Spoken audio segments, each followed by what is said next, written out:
plan ahead and strategize, but due to your neuroticism, you often get stressed when you have to make a tough decision. Maybe you over-prepare for that mission or get choice paralysis when trying to decide on an outfit or a skill.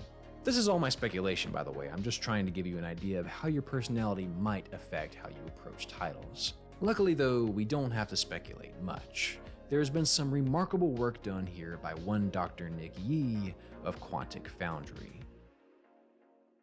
In 2015, Yee and his team gathered data from over 140,000 gamers using their homegrown gamer motivation profile, which you can still take now if you like, and I recommend you do at some point. It's really eye-opening and fun. Link in the description. Pop it open in a new tab and take it after you finish this. From this data, they found that gamers typically play due to a combination of any of these 12 motivations. You might play to stretch your creative muscles, you might play to get wrapped up in a story or to feel like you're someone else, some folks do it for the challenge, some folks do it for the power trip, many of you crave the community and the competition, and some of us just like to blow shit up.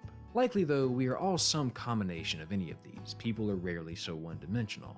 And since most people exhibit multiple of these motivations when playing games, Yee and his colleagues used a little technique called multidimensional scaling for the data, which maps out the correlation between these variables. If two motivations are more correlated, they are put closer together, whereas motivations that are less correlated are placed farther apart. Meaning, since these two dots are close to each other, if you are really into gaming for destruction, you are likely also into it for excitement, but less likely to be into it for strategy.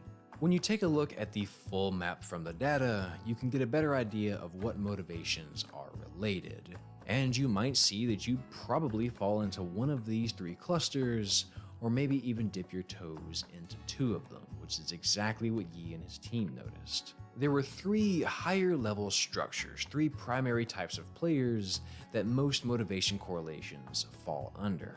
Action social, which combines the love of fast-paced gameplay with player interaction. Immersion creativity, which combines the interest in stories, player expression, and exploration. And mastery achievement, which mixes the appeal of strategic gameplay, tough challenges, and chasing achievement.